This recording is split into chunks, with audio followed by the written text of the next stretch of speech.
Olá pessoal, muito boa noite, sejam bem-vindos à live do Alimentos na Palma da Mão. Hoje nós conversaremos com pessoas muito bacanas a respeito de alimentação infantil. Eu deixei o nome da live: Alimentação Infantil, Desafios e Oportunidades. Faremos uma trinca de pessoas, então seremos eu, professoras Raquel e professora Raquel e professora Aline. E a triangulação que nós faremos terá a finalidade de ser até um pouco divertida e elucidativa, porque existe um leigo na temática alimentação infantil, que sou eu, e duas pessoas que são especialistas nisso, que têm muita vivência, que são a Aline e a Raquel. E essa triangulação eu explicarei logo logo como que se dará. Agora somente esperar ambas entrarem. Por favor, Raquel, se você já estiver na sala, me sinalize. A Aline aparentemente não. Raquel tá aqui já. Tá?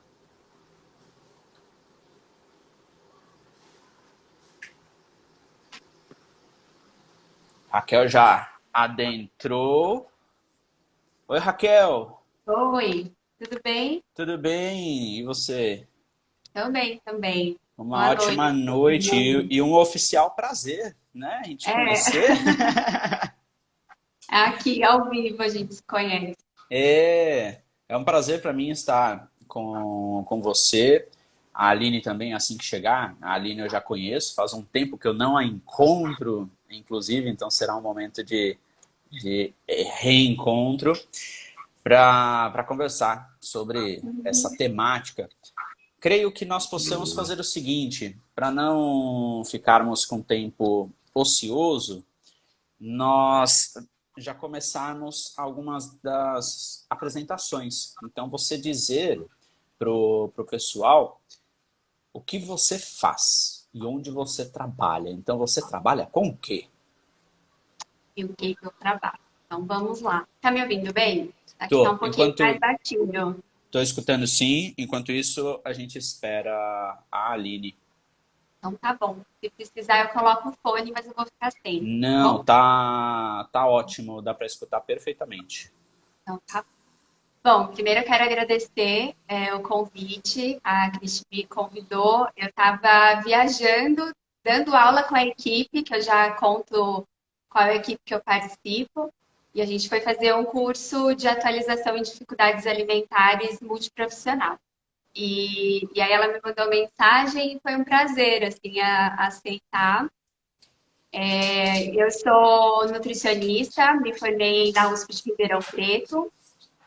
Desde o começo, eu sempre soube que ia para a área da pediatria, então todas as minhas iniciações científicas, desde o primeiro do segundo ano, foi em pediatria. Depois participei de alguns projetos também em pediatria. Fui estudar, fui fazer intercâmbio em ambulatório de obesidade infantil, né? E Só peço voltei. licença para você para eu olhar para cá, para eu anotar algumas palavras que você citou para nós conversarmos depois, tá? Porque o computador Fica, está aqui. fica tranquilo. E entrei na residência em pediatria, então me formei lá em Ribeirão Preto, mas voltei para São Paulo, sou daqui. E aí eu fiz residência em pediatria na Unifesp, fiz formação em pesquisa clínica no segundo ano da residência, então passava mais tempo fora de casa do que dormindo. E assim que eu terminei, eu entrei, depois de alguns poucos meses, no Instituto Pense, que é onde eu trabalho até hoje. Então lá foi meu primeiro emprego, né? E continuo. Tenho muito prazer em trabalhar lá. Eu trabalho dentro do Centro de Excelência em Nutrição e Dificuldades Alimentares. Então, é um núcleo de pesquisa e atendimento, né? Pesquisa, atendimento e ensino em dificuldades alimentares. A gente tem uma equipe multiprofissional, então o atendimento é feito por pediatra, nutricionista e fonoaudióloga. Nós temos, aí tem como supervisão o Dr. Mauro Fisberg, que é Uhum. nutrólogo, né? Ele é pediatra e biatra e nutrólogo, e a Priscila, que também é nutricionista. E, então, eu estou lá há um pouco mais de 5 anos. Né? Então, o meu atendimento, minha linha de pesquisa, de atendimento maior é em dificuldades alimentares. E eu atendo em 2 consultórios pediátricos, daí de demanda geral, né? Então, desde introdução alimentar até adolescente e gestante. Então, essa é a minha atuação. Show, show. Eu já marquei aqui algumas. A Aline acabou de chegar, daqui a pouquinho ela entra. Oi, Aline, Olá, tudo boa bem com noite. você? Tudo bem? Tava dizendo que faz muito tempo que eu não te encontro e que hoje será um reencontro. Pois é, Espero que você esteja bem. estou bem, graças a Deus. Boa noite. Oi, Então, tá oi, bom. prazer. Aline, eu comecei com a Raquel para nós mantermos, já começarmos a dinâmica. Comecei pedindo para ela falar inicialmente o que ela faz, com o que ela trabalha. E eu queria pedir que você falasse, que você fizesse a mesma coisa, para eu, em seguida, explicar a minha atuação e a subsequente triangulação que nós faremos aqui. Perfeito. Com o que você trabalha, o que você tem feito atualmente e como que a alimentação infantil está na sua vida atualmente. Bom, posso começar? Pode? Bom, eu me apresentando, sou a professora Aline, sou coordenadora do mestrado em nutrição, do nascimento à adolescência, do Centro Universitário São Camilo. Além de coordenar pesquisas nessa área, né, na nutrição pediátrica e ebiátrica, eu também sou docente da graduação e as disciplinas que eu ministro envolvem, né, a nutrição desde a gestação, lactação, infância e adolescência. Além disso, tenho também a minha experiência do outro lado, não só como nutricionista, né, atendendo e elaborando projetos de pesquisa em diversas áreas da pediatria. Eu sou mãe também. Então, eu gosto sempre de trazer esse outro lado da dificuldade que é ser paciente também, né? Então, eu sou mãe de um menino de 8 anos que vai fazer 9 daqui 2 semanas. Então, trago também essa minha vivência do lado materno, mas como profissional, né, atuo nessa área já há algum tempo. Vamos dizer que na docência, no Centro Universitário São Camilo, eu estou há 10 anos, mas na docência vai fazer 12 anos, não que 12 mais, 2006. Então, são mais ali, né, que quase que... São 16 anos de docência, 10 anos no Centro Universitário São Camilo trabalhando com pediatria. 10 anos já? 10 anos no Centro Universitário. Olha, é porque eu lembro quando você entrou. Sim. 10 Passa anos tudo já. muito rápido, né? Passa. Demais. Olha, de verdade, eu não esperava que você falasse esse número. 10 anos. Pois De é. verdade. Bom, quando nós começamos nos bastidores do Alimentos na Palma da Mão a falar dessa temática, falaram, olha, tem a Aline que trabalha com esse público, tem a Raquel. Eu falei, eu me prontifico para fazer a live. Por quê? Eu não entendo nada de criança. Mas eu fui criança uma vez. Então eu não tenho filhos, eu não sou pai, mas eu já fui criança e eu passei por várias dificuldades alimentares. E eu deixei já marcadinho o que a Raquel falou sobre dificuldade alimentar, sobre essa palavra. E eu propus, eu joguei a ideia, o pessoal acatou, de nós fazermos essa triangulação entre um leigo no assunto criança, porque não é um público que eu atendo, com 2 pessoas que lidam com esse público. E me usando até mesmo um pouco como exemplo vivo, como exemplo real das dificuldades que eu tive, algumas que permaneceram, algumas que atenuaram e outras que foram sanadas. Então eu consigo separar em 3 fases, em 3 estágios. E eu não sei dizer se esses 3 estágios que eu acabei de citar têm fundamentação, se no estudo é exatamente isso. Mas eu consigo perceber com muita clareza esses 3 níveis. E a parte boa que eu enxergo de nós fazermos essa conversa é explicar, vocês explicarem, e algumas vezes eu dizer, ó, eu passei por isso, eu não senti isso daí. Então eu vou jogar a bola agora para a Raquel, então nós vamos fazendo essa troca.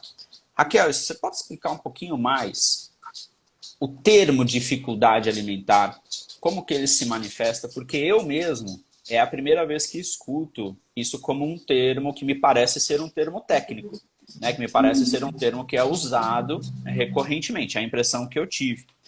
Como que se dá essa dificuldade alimentar? Em que fase? Quando ela começa? Como que se dá essa manifestação? Uma pergunta bem complexa, né? A Aline pode, com certeza, confirmar isso também para mim, né? Pode ser, pode assim, eu direcionei para a Raquel, mas não precisa ser exclusivamente a Claro. Raquel, tá? Não, imagina. Digo mesmo pela complexidade da sua pergunta, né? Então, dificuldade alimentar, ela é todo problema que a família tiver ou a criança tiver em relação à alimentação. Então, não é só o que come, né? Mas como come em relação à rotina, organização, planejamento, modificação de ambiente. Então, tem crianças que comem de maneira muito tranquila aquilo que ela consegue comer em um ambiente confortável para ela, e quando ela sai desse ambiente, isso se torna um tormento para todo mundo. Mas a gente também tem a questão de, às vezes, a alimentação, muitas vezes, a alimentação ser um problema para a família e não é um problema para a criança, né? Então, ela come lá muito bem, obrigada, aquilo que ela consegue comer, número X de alimentos da forma que ela consegue e aquilo que ela quer, mas para a família aquilo se torna uma dificuldade muito grande. Então, a dificuldade alimentar é todo problema relacionado à alimentação que os pais, os cuidadores, a criança possa ter. Não é apenas uma questão de dificuldade de mastigação, né, ou diferença de consumo em relação à textura, sabor, pode ser, né? Pela nossa experiência lá no serviço, mínimo, tem uma parcela muito pequena das crianças tem uma questão de dificuldade alimentar por uma inabilidade do comer. Então, a maioria das vezes, a dificuldade alimentar está mais associada a essa dinâmica, essa complexidade do ato de ser alimentado ou de consumo mesmo, né? Então, a gente que trabalha com dificuldade alimentar, a gente tem que ter muita, muita, muita paciência, né, para conseguir entender e aprofundar a queixa mesmo, né? O que faz aquela criança ter uma dificuldade com a própria alimentação ou a família ter dificuldade com a alimentação dessa criança. Às vezes a criança está lá comendo o que ela consegue, ela ganha peso, ela cresce, vai no pediatra, o pediatra fala isso, né? Tá crescendo, tá ganhando, não se preocupa, uma hora vai dar certo, uma hora ela vai começar a comer. E eu falo, vou dando aula como nutricionista convidada, né, em alguns cursos de pós-graduação. E aí, recentemente, eu tive essa experiência, assim, de ser bombardeada de inúmeras perguntas, com vários casos, e todo mundo me perguntando o que faz, né? E aí relata normalmente, assim, um pequeno momento da vida, ou fala, olha, fulano come isso, isso e aquilo, não come outras coisas, o que faz, né? Como que trata essa dificuldade alimentar? E eu falo todas as vezes, acho que pelo tempo de experiência de atendimento, que eu não sei. Eu não sei o que fazer enquanto eu não detalhar inteiramente a vida daquela criança. Porque informação não falta, né? Eu acho que os pais estão cada vez mais cheios de informação, lugar para buscar, profissional falando aqui na rede, né? Então, informação, livro, a gente lança livro, a gente vê relatos de famílias em relação à dificuldade dos filhos, mas um caso nunca é igual ao outro. Então, a gente sempre vai ter que ter uma informação muito completa para conseguir falar, né, o que faz aquela criança comer da forma que ela come. Aline, tem É. algum complemento em cima? Não, acho que a Raquel falou de maneira perfeita. Acho que cada caso é um caso e fica muito nítido, assim, as questões que envolvem o contexto familiar, né? Então, compreender o contexto familiar.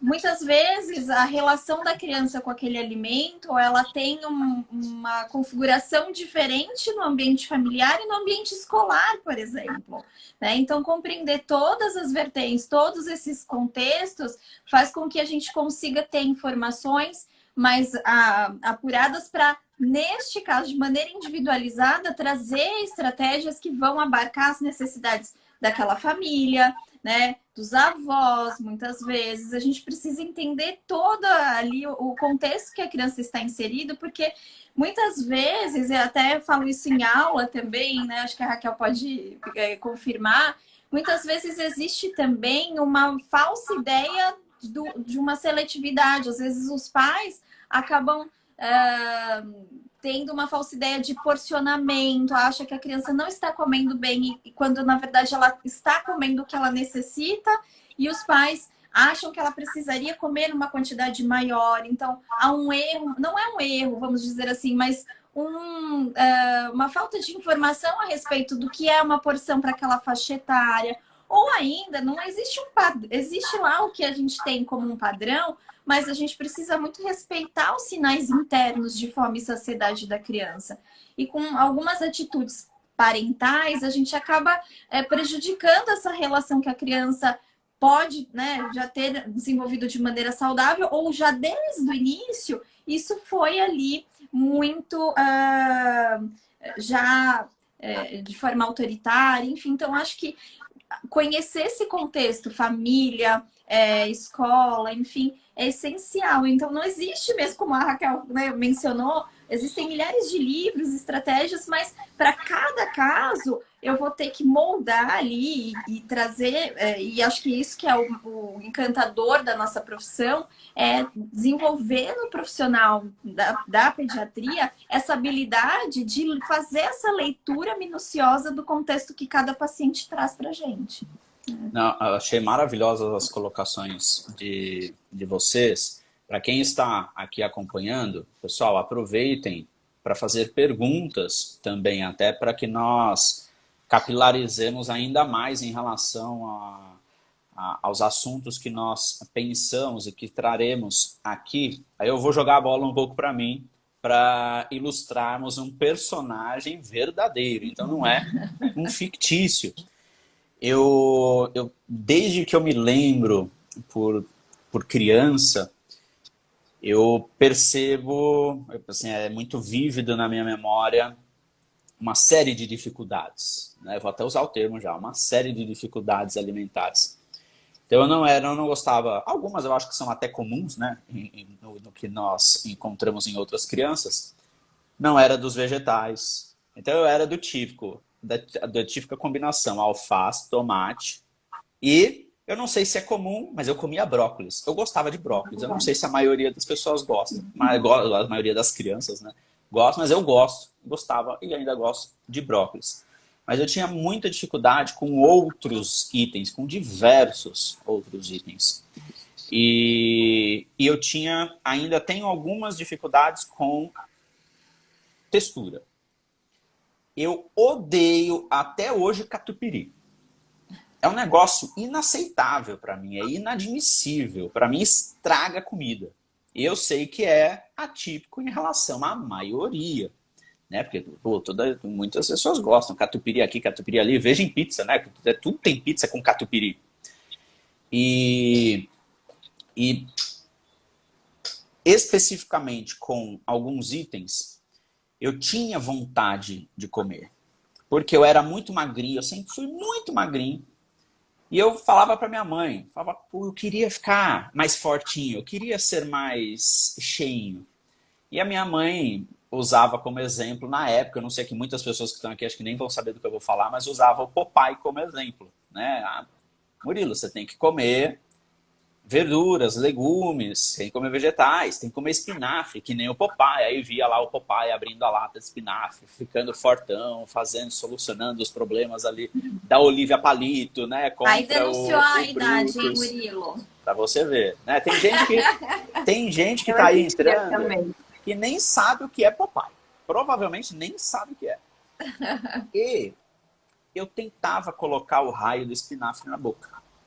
Mas era colocar na boca e, assim, ânsia de vômito espontânea. E a parte boa, e aí eu queria que vocês, se possível, também comentassem um pouco a respeito, nem minha mãe, nem meu pai nunca me forçaram a nada. Nunca me forçaram e nunca me puniram. Murilo, você tem que comer. Murilo, se você não comer, vai acontecer isso. Não, nunca me puniram. E mesmo do mesmo jeito que eu não gostava de comer esses itens, eu adorava comer vários outros itens. Então eu era dos salgadinhos, mas eu gostava de salgadinho, não era só salgadinho premium, não. Eu gostava, acho que na mensagem que eu mandei para Raquel, não, eu caminhei para você também, Aline, eu gostava daqueles salgadinhos de rodoviária, sabe? Do saco que ficava no chão, aquele isopor mesmo.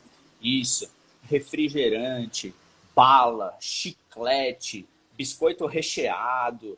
Eu era de absolutamente tudo. E tudo que era doce, eu gostava demais. E eu nunca fui reprimido também. Nunca. Ah, Murilo, você não pode comer. Nunca. E eu acho, né, essa é uma hipótese, que essa não repreensão, essa ausência de repressão, é o que permitiu, ou que contribuiu, pelo menos, que eu lidasse com o alimento de uma forma completamente neutra.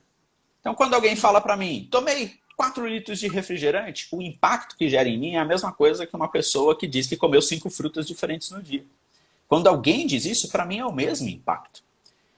Tá, eu não como verduras e legumes, tudo bem. Não vou falar, ah, mas você tem que comer verdura, fruta, legume, ou seja, dá o sermão em cima. Então eu creio que essa parte da infância e adolescência, essas dificuldades, permitiram que eu lesse a situação de forma muito fria e natural. E ao longo do tempo, quando eu tive 17, quando chegou em 17 anos, eu entrei na academia. Comecei a fazer exercício físico e, por alguma razão, eu vim em algum local que tinha que comer de forma mais abrangente. E eu falei, então eu vou começar a comer esses negócios aí que eu não gosto. E eu comecei a criar meios que partiram de mim. Não foi de ninguém me dizendo. Só me disseram, eu só li que eram importantes. Mas a estratégia partiu de mim. Lá atrás a estratégia partiu da minha mãe. Ó, come aqui, que você vai ficar forte que nem o papai. Mas eu tentei e não conseguia. Catupiry, quando tinha catupiry na pizza, eu não comia. Eu não comia. Era uma decepção quando íamos em pizzaria e colocavam borda recheada em catupiry, eu não sabia. Quando eu cortava a pizza e eu via aquele catupiry saindo, eu já parava. Eu não comia a pizza. Murilo, é só cortar a borda. Não, eu não quero mais. Eu lembro direitinho isso. Não, assim, era completamente decepcionante a presença do tal do catupiry lá. Hoje, lembrando daqueles níveis que eu havia falado, hoje se cair catupiry na minha boca eu já não tenho mais ânsia. Isso já faz um tempo. Mas não é aquela coisa, uau, catupiry. Tanto que se eu vou comer coxinha, não tem catupiry nessa coxinha, né? Então, assim, essas são perguntas clássicas que eu faço. Então, disso que eu expus, para depois pensar, para depois eu pegar as estratégias que eu tentei, vocês poderiam comentar um pouquinho sobre o que eu fui marcando conforme vocês foram falando. Cadê? Peraí. Como identificar se não será a orientação do pai ou da mãe ou de algum familiar, se não será uma forçação de barra, na melhor das intenções, mas que poderá gerar um efeito contrário. Né? Então, como que a criança assimila isso? Eu fui uma criança que não teve a forçação. Então, como que se dá, ou como que pode se dar isso? Não sei se a Raquel quer que eu fale. Bom, Posso Podemos falar? fazer o nosso bate-bola, então? Assim, existem, né, na literatura, vamos trazer um pouquinho para o científico, né? Do que você colocou, tem muita explicação em relação ao estilo parental. Então, a forma com que os pais lidam com a refeição da criança, aqui a gente está trazendo para o universo da nutrição, mas as práticas parentais, elas se iniciaram ali é, através de teorias da psicologia, né? Mas trazendo para o nosso universo da nutrição, esses estilos parentais, eles são nomeados ali em 4 estilos parentais. E a forma com que os pais lidam com a refeição dos seus filhos, isso influencia diretamente no seu estado nutricional, na forma com que ela vai se relacionar com o alimento, não só naquele momento, mas como você colocou, Murilo, na sua vida adulta, como você estabeleceu essa relação. E não é uma coisa estanque, né? Eu posso ter ali, naquele momento, um comportamento que denota ali um autoritarismo, mas para outros momentos eu sou mais eu tenho o autoritarismo, tenho o participativo, né? Eu tenho o negligente e eu tenho o indulgente, que é o permissivo. Então, são 4 modelos parentais e que eu posso ter ali, então, o autoritário, aquele que ouve pouco ou praticamente não tem a escuta ativa com o filho, é isso e pronto, cumpra-se, né? Então, tem que comer isso, só sai da mesa se comer tudo, e essa quantidade, é isso que vai ser ofertado. Tem aquele que é o autoritativo, que é o participativo também, né? Em que eu vou ter uma excelente escuta, mas eu coloco ali, eu estabeleço uma boa relação com o que o filho traz de referência, de sinal de saciedade, de fome. Então, os pais que respeitam esses sinais, mas colocam lá uma rotina alimentar, inserem a criança naquele ambiente de escolha, né? Consegue fazer essa leitura. Às vezes a criança ela não quer comer aquilo naquele momento porque ela está com sono, porque ela está irritada. Ah, mas esse é o horário de comer. Gente, a gente precisa ter essa flexibilidade, a gente precisa saber ler os nossos filhos, né? Então, essa parte, né, que a gente traz ali de uma alimentação mais participativa é o que a gente deseja, né? É que às vezes a gente acaba tendo um pouco de autoritarismo, né? E aí tem o negligente, que sabe, eu não ouço o que meu filho fala, não impõe o limite, é aquele que tanto faz como tanto fez. Quer comer o salgadinho, come, não quer comer, quer ficar o dia inteiro sem comer também, não. Agora eu tenho o permissivo ou indulgente, que eu brinco sempre em sala de aula, que eu falo que é o gênio da lâmpada. Sabe aqueles pais assim que o filho ele esfrega a lâmpada, sai o gênio e ele fala assim: o que você deseja? Então eu faço o que o meu filho deseja. Se ele quer comer só ali, né, aquele determinado alimento porque é o que ele gosta, eu vou ter todo dia disponível aquele alimento, porque eu tenho medo do meu filho ficar sem se alimentar. Então, um grande medo, né, acho que da maioria dos pais ele não pode, mas pelo menos tomou leite, mas pelo menos, então, e aí isso vai fazendo com que a criança diminua cada vez mais o seu repertório alimentar, coma só o que lhe agrada e tem que comer o que agrada, mas a gente precisa ampliar esse repertório através de novas experiências, né? Então, acho que fiz aqui um resumo desses 4 estilos e a gente tem no consultório e na prática clínica e em pesquisa, instrumentos que nos auxiliam a entender essas práticas parentais, para que a gente possa criar estratégias de orientação nutricional voltado para essas práticas. E voltado, né, para essa família, assim, quando a gente avalia a dinâmica, a gente que vai atendendo dificuldade alimentar, ele é um setor dentro da alimentação pediátrica. Então, obviamente, a gente tem um olhar sobre a alimentação da criança, visando ali o entendimento sobre qualidade dentro das referências, né? Então, a gente tem qualidade, quantidade, grupos alimentares, os períodos de evolução da alimentação, né? Estratégias e um olhar sobre a transição da alimentação da criança, sobre a inserção da alimentação da criança no ambiente da família. Então, a gente não perde esse referencial, né, Aline? Assim, a gente tem Exato. isso aqui na nossa cabeça. Mas quando a gente lida com a dificuldade alimentar, a gente tem que olhar de uma maneira muito mais complexa. Então, a gente vai olhar as questões de qualidade e quantidade da alimentação, sim, mas a gente vai ter que olhar muito para a dinâmica de alimentação. E quando a gente olha para a dinâmica, em que contexto essa alimentação está acontecendo, um dos pontos é o estilo parental. Então, quais são as práticas?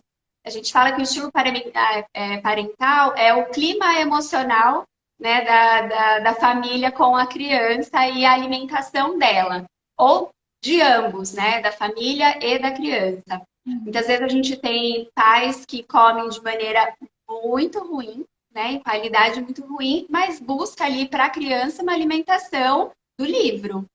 Então, quando a gente vai vendo isso, a família precisa estar inserida dentro das mudanças, porque a gente fala do espelhamento, né? Então, na dinâmica de alimentação, a gente olha para esse estilo parental e para algo que a gente chama de divisão de responsabilidade. Então, o estilo parental são esses 4 estilos que a Aline passou para vocês. Todos os atendimentos nossos, a gente entrega o questionário de Rios, que é o de estilo parental. São 19 questões que são preenchidas pelos pais e nos dão esse termômetro, né? Para poder olhar ali, é claro que é o que ela disse, não é de uma maneira engessada, mas é qual o predomínio do comportamento dos pais em relação ao momento da alimentação. Então, a gente tem os pais que são mais autoritários, mais permissivos, mais pouco envolvidos, a gente chama agora de pouco envolvido, que é o negligente, e o responsivo, né, que é esse que gera uma alimentação muito mais participativa, que tem um olhar tanto da autoridade, né, ali em relação à alimentação, então tem limites, mas tem um olhar sobre as necessidades das crianças. E a divisão de responsabilidade, que é outro ponto, né? A divisão de responsabilidade a gente ensina, principalmente para pais, vamos pensar, autoritários, né? A abrir mão, por exemplo, do controle sobre o volume de refeição. Eu acho que é uma das coisas mais angustiantes para os pais com crianças com dificuldades alimentares, às vezes ver a criança comendo uma porção pequena de algo, ou não querendo realizar uma refeição, e é onde as coisas vão piorando, né? Assim, às vezes são esses comportamentos que vão gerando práticas inadequadas. Escolhas, seleções, uma seletividade inerente ao desenvolvimento, que normalmente acontece aí perto dos 2 aninhos, né? E por isso que é colocado que a dificuldade alimentar tem como um período mais crucial entre os 2 e os 6 anos, que as crianças estão fazendo as próprias escolhas também. Então, é um olhar sobre esses 2 pontos quando a gente avalia a dinâmica, né? Só para, não sei se estou falando muito, mas só para colocar um pouquinho o Pode que é falar. a divisão de responsabilidade, a gente divide o que cabe aos pais e os cuidadores e o que cabe às crianças, né? O que cabe aos pais, principalmente a gente vai falando deles menores, né? As crianças menores, depois a gente vai modulando um pouquinho isso também para os mais velhos, e aí depois eu até posso trazer um pouco do que o Murilo contou da própria experiência, né? Então, quanto menor a criança, mais os pais têm parcela em relação a algumas situações, né? A gente fala da divisão em relação aos pais e os cuidadores, a gente está falando sobre o que vai escolher para comer, então, o que comer, quando comer, que é a rotina, né? E onde comer, que é a adequação do local de refeição. E o que cabe às crianças é comer ou não, quanto ou muito pouco, né? Ali dentro das percepções de fome e saciedade. Então, quando isso vai sendo dado, por exemplo, o que comer para a criança, a gente vai deixando eles fazerem as escolhas, né? Quando os pais querem controlar absolutamente tudo, a gente tem os pais que são autoritários. Eles querem controlar o que a criança come, quanto come, onde come, o que come. Então, essas divisões dentro dessa dinâmica é muito importante que a gente vá mostrando, né? Não se resolve na primeira, segunda, terceira consulta, né? A gente tem pais que são altamente permissivos, porque tem como objetivo que a criança coma, né? Se o objetivo for comer, aí a gente faz tudo. E aí eu já vi de tudo. Comer no elevador, comer dentro do carro, pôr no carro para dar uma volta pelo bairro para a criança ir comendo, subir e descer a escada, come sentado no lavatório, come no chão da cozinha, no chão da sala, andando pela casa, indo atrás da criança, bate a comida, dá o salgadinho no lugar do almoço, dá leite porque recusou a refeição. Então, a gente ouve de tudo, tudo, tudo, tudo. Tá errado? Se pensar, né, na situação, tá. Mas se for pensar no objetivo, os pais estão fazendo com que a criança coma.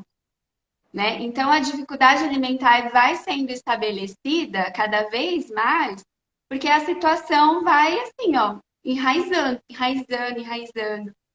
E aí eu coloco até nós, como profissionais da saúde, como participantes desse enraizamento, assim.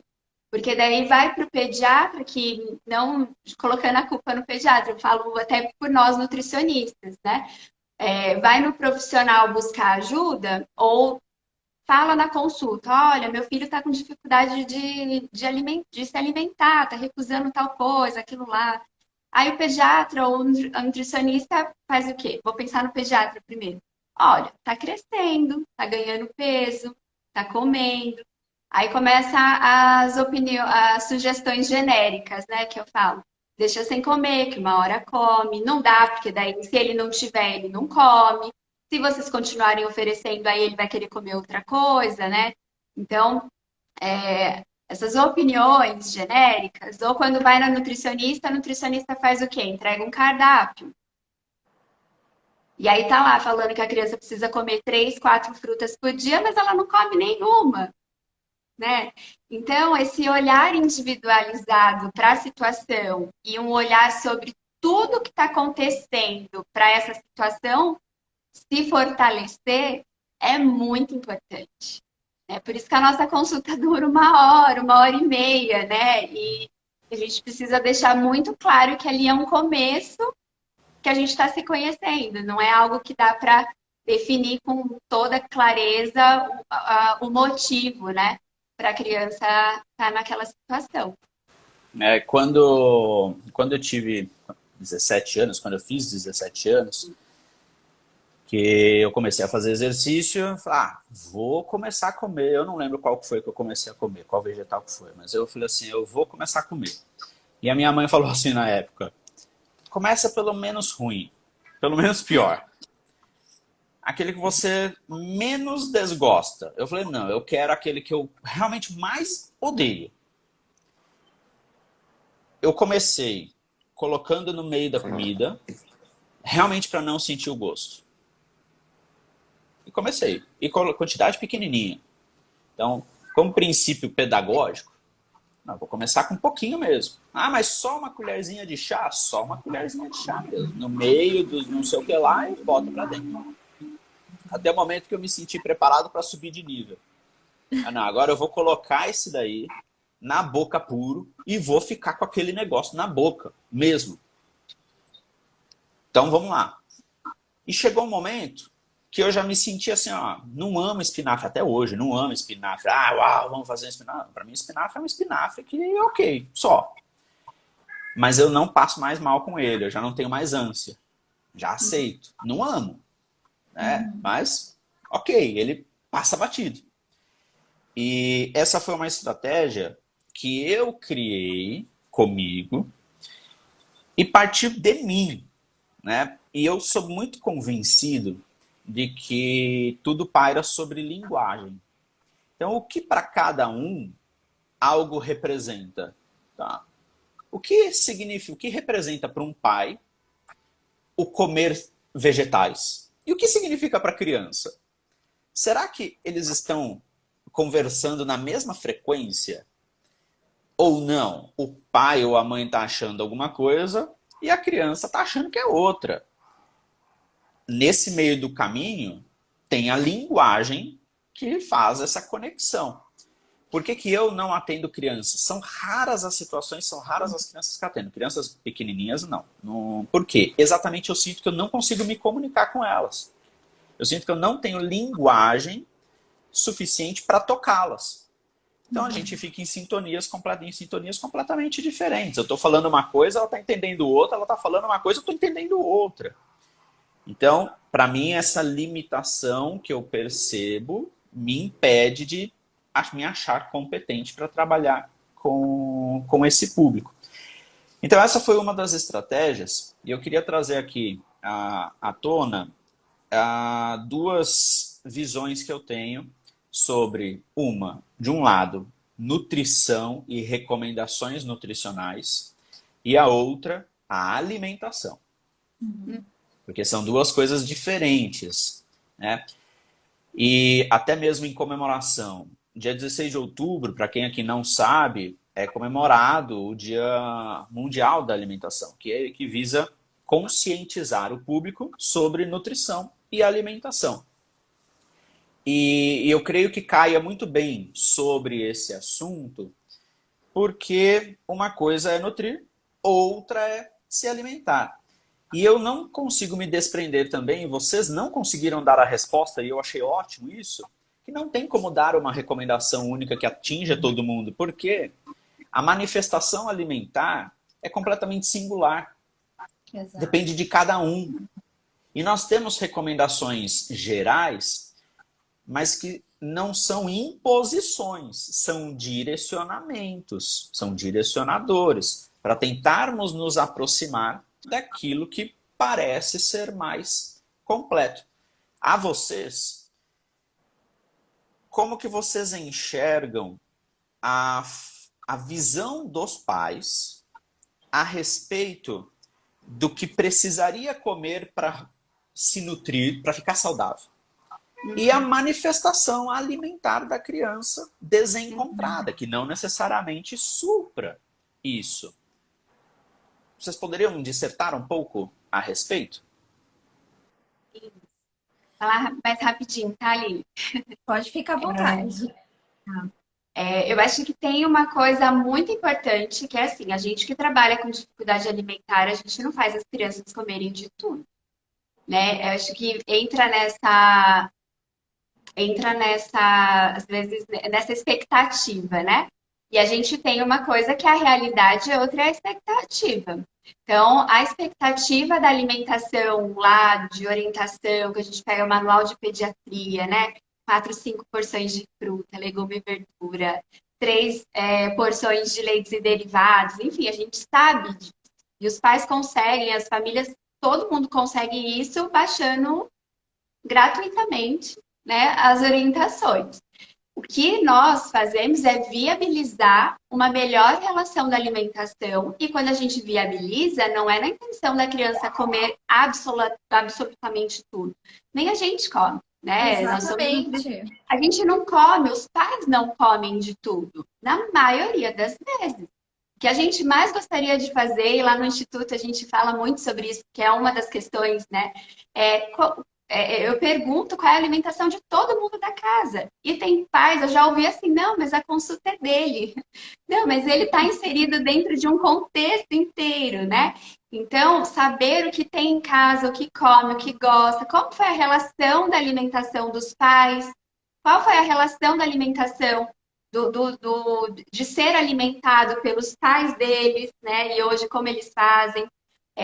Como um dado de pesquisa, a gente tem 40% dos nossos pais de crianças atendidas lá no Instituto são autoritários. 40% deles têm condutas autoritárias. Então, quando eles estão ali, eles têm um objetivo, que a criança não comer daquele jeito. Mas algo importante é, se ela pudesse, ela comeria de forma diferente. Exato. Né? Muitas vezes as crianças têm acesso ao alimento e ela não consegue comer. E aí, acho que entraria até uma outra discussão nossa para falar o que faz a criança não comer de uma maneira mais geral, ou com uma diversidade de consistência, de texturas, de sabores, de preferências. E a gente tem que olhar individualmente para cada um para saber. Tem pequenininho que não consegue mastigar? Tem. Mas é pequena a nossa parcela de crianças que tem alguma dificuldade de motricidade oral, né? O que vai acontecendo, que eu vejo muito, é esse desenrolar, né? Essa sustentação e comportamentos que vão se propagando. E aí, quando vê, a criança come do mesmo jeito há 4, 5 anos e chega pra gente agora, né? Então, antes a gente. Deixa eu me lembrar aqui, acho que a gente tem uma idade média de 4 anos das crianças atendidas lá no Instituto. Mas a gente tem recebido cada vez mais crianças mais velhas, 7, 8 anos, comendo da mesma forma. E os pais já tentaram inúmeras coisas, né? Normalmente, às vezes, vem assim, eu já tentei de tudo, já deixei sem comer, já levei na casa da avó, coloquei na escola, troquei de escola, levo em algum lugar, peço para escolher o que quer comer então, porque eu já abri mão, né? E aí, o que às vezes os mais velhos vão tendo de incentivo para poder querer mudar são os contextos sociais de fora, né? É uma viagem de 3 dias que vai acontecer no ano que vem, é o amigo que está começando a olhar e falar, por que você come assim, né? Então, as questões internas deles, às vezes, são mais motivacionais, e aí foi o que aconteceu contigo, Murilo, né? Você quis fazer a mudança, mas querer fazer a mudança, às vezes, também não é suficiente. A gente tem pequenininhos ou um pouquinho maior, crianças um pouco maiores, que elas não conseguem. E aí a gente vai olhar de uma outra forma, né? Por uma náusea, é um vômito, é quase um asco mesmo, né? Aquela comida na relação da criança. E a gente precisa muito respeitar essas particularidades. Eu, agora sabendo, jamais vou te oferecer catupiry, né? Misericórdia, não, assim, mas Então, é a um, é gente um, é um tem as nossas negócio individualidades. impossível.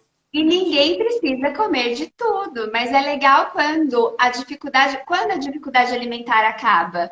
Quando já aquilo que a criança come, a relação dela melhora, a família já vai entendendo que, olha, não tem alimento que seja insubstituível, tirando o leite materno. Exato, exato. Né? Não gosta de feijão? Tem lentilha. Gosta de lentilha? Gosto. Então é lentilha, sabe? Não gosta de uma coisa, gosta de outra. E a gente precisa ir mostrando esses alimentos, o que vai suprindo, como melhorar, né? E melhorar a dinâmica completa da refeição. Né? Então é esse olhar, não é criticando, falando, olha, você precisa comer favor. Mas é ir destinando essa que cabe aos pais, que cabe às crianças, o que é a responsabilidade de cada um, qual é a qualidade nutricional dessa alimentação, e aí a gente vai desenrolando a orientação. Aline, para nós nos mantermos no prazo, você permite que eu puxe a pergunta que a Sueli fez acima, para você responder?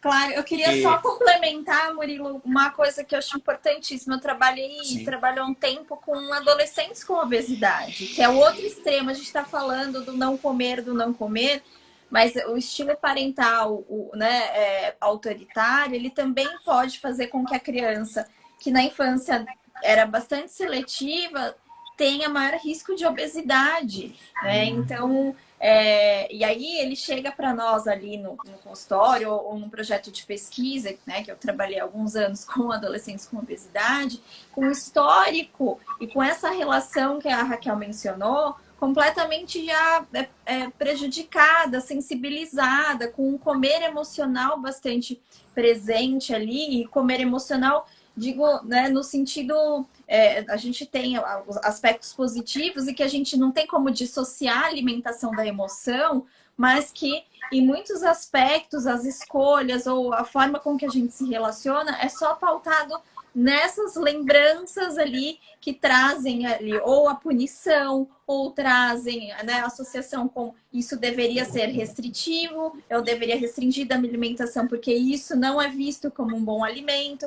Tem a dicotomia alimentar. Então, essa relação ela tem que se estabelecer já no intraútero, uma boa relação, né? E aí a gente, às vezes, chega no nosso consultório, quais são as estratégias, o que precisa fazer para comer de tudo? E aí, como a Raquel colocou, achei perfeito. Nem a gente que estuda 4, 5 anos ali, ou mais, né? A gente faz uma graduação por esse tempo, mas mestrado, especialização, mestrado, doutorado, pós-doutorado, naquela área, nem a gente come de tudo, porque nós temos, né, ali preferências, aversões, a forma com que é dado. Eu sempre brinco em sala de aula também. Já tentou, né, fazer alguém te dar a comida ali? E aí, a quantidade que põe na colher, a velocidade que isso é feito. Então, desde lá da introdução alimentar, a gente tem questões que vão influenciando, né? Exatamente. E acho que foi a Raquel que comentou sobre o contexto. E eu mesmo até faço em aulas a pergunta para os alunos: o que você acha que é alimentação saudável? Defina alimentação saudável. Defina ser saudável. O que é ser saudável e não saudável? Porque quando nós olhamos para um item isolado, vamos pegar um refrigerante, o refrigerante isolado a gente pode apontar algumas questões relacionadas a ele. Mas e como que é esse refrigerante dentro de um contexto, dentro de uma matriz alimentar, que pode ter presença de fibras, frutas, verduras, legumes, polifenóis, sei lá o que for? Como que esse refrigerante se comporta nesse contexto em comparação a um outro que tenha muito menos os itens que eu citei? E além disso, extrapolando ainda mais o contexto de saúde não se restringe só à alimentação. Para a pessoa que tem um bom hábito de sono, para uma pessoa que é fisicamente ativo, eu vejo sempre como pezinhos que vão contando para a balança tombar para um lado ou para a balança, não estou falando balança de peso, para a balança tombar para um lado ou para o outro sobre o que joga a nosso favor ou não joga tanto a favor ou até mesmo, eventualmente, jogue contra.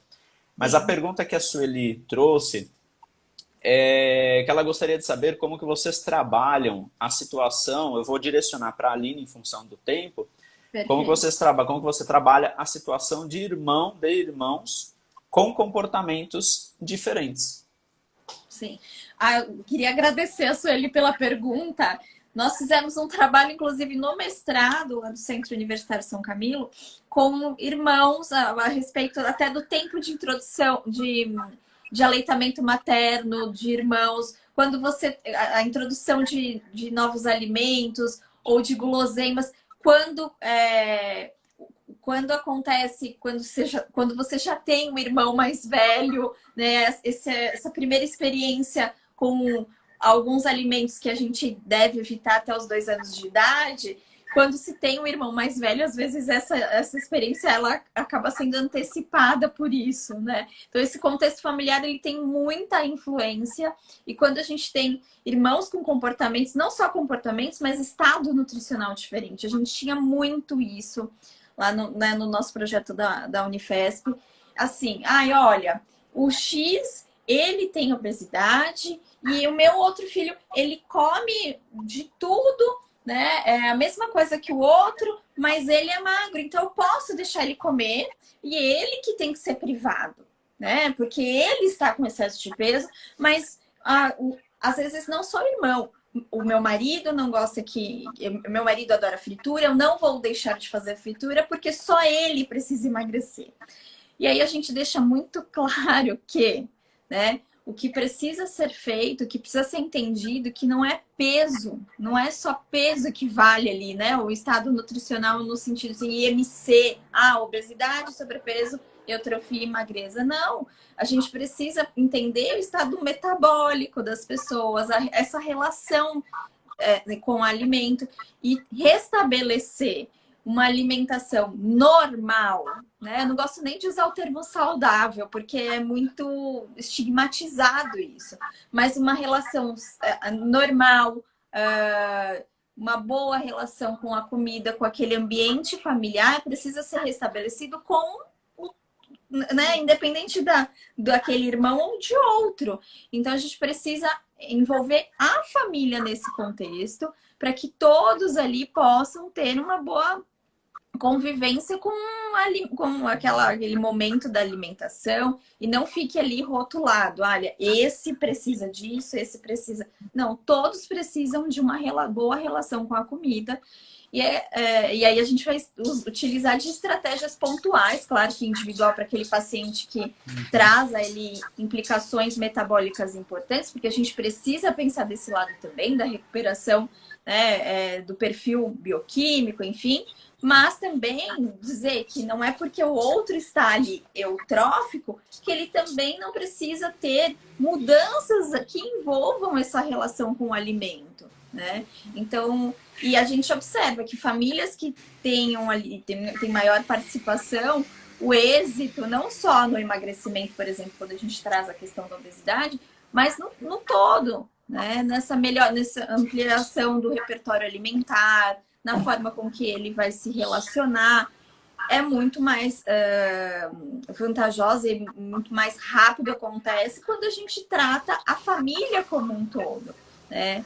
E aí, às vezes, a gente tem também que tratar o ambiente não só ali, núcleo familiar de convivência, ali pai, mãe, enfim, mas às vezes também a gente tem outros elos importantes, como os avós. Às vezes a criança passa muito período na casa dos avós e aí tem estilos diferentes. Em casa eu posso, não posso. Os avós são famosos, posso, né? São sempre famosos nessa história. Sim, e eles têm esse papel, gente, é o papel dos avós, mas o grande problema é quando a criança passa muito tempo ali, né? Às vezes os avós que têm ali aquela função de cuidar da criança. Então a gente precisa, com muita sensibilidade e respeito a esses avós, mostrar para eles que eles podem ser afetuosos, doces e trazer comidas confortáveis, né? O tal do comfort food, mas que faça parte de uma rotina saudável, que não seja algo que vá levar para um outro lado, né? Então, acho que a gente precisa lembrar que mesmo com comportamentos diferentes, a gente precisa olhar para a família e trazer orientações para aquele contexto, né? Não sei se eu fui clara. Foi. Raquel, em 5 minutinhos, tem algum comentário a fazer? Eu acho que além dos avós, né, os pais, né? A gente tem pais que diferem muito em relação ao comportamento alimentar deles e com a criança, né? Às vezes um pai mais permissível, uma mãe mais autoritária, um pai, né? Então, acho que tudo isso é importante, a gente conversar com todo mundo. A gente ir lá no instituto e até no consultório, quando é uma criança com dificuldade alimentar, eu tenho que restringir a quantidade de participantes da consulta, porque aí quer vir o pai, a mãe, a avó, vem a babá, porque todo mundo ali participa, né? Então, é importante inserir todo mundo. Eu acho que pensando no que vocês estavam falando agora por último, a gente, é o que eu disse, se for alimentar, a gente deixa a criança comer ou oferece ou permite que ela coma, independente da qualidade nutricional, né? Mas o nosso objetivo é alinhar a alimentação com a nutrição. Então, esse é um caminho com um objetivo central, né? Muitas vezes a criança não vai saber ainda, não aprendeu ainda a comer aquilo que os pais querem que ela coma. Então, a gente precisa olhar para aquilo que a criança sabe comer, né? A gente sempre parte da realidade da situação alimentar, nutricional daquela criança. E é ali, deste ponto que a gente vai tentando encontrar e buscando estratégias de uma melhora da relação da alimentação e uma ampliação de repertório. Tinha outra coisa que eu ia falar, eu agora não lembro, mas diz um pouco disso, assim, sobre esse perfil alimentar. Expectativa, eu acho que é um dos pontos mais importantes. A gente precisa ter muita empatia no atendimento. Os pais estão cheios de informação, então a gente precisa colocar em prática aquilo que cabe para aquela família, né? Eles leem, às vezes, muito mais do que a gente, mas em relação a um determinado assunto. Mas o olhar para aquela criança é muito importante. E algo, Murilo, que a gente que trabalha com crianças é importante considerar, é que a gente se conecta com eles desde pequenininho.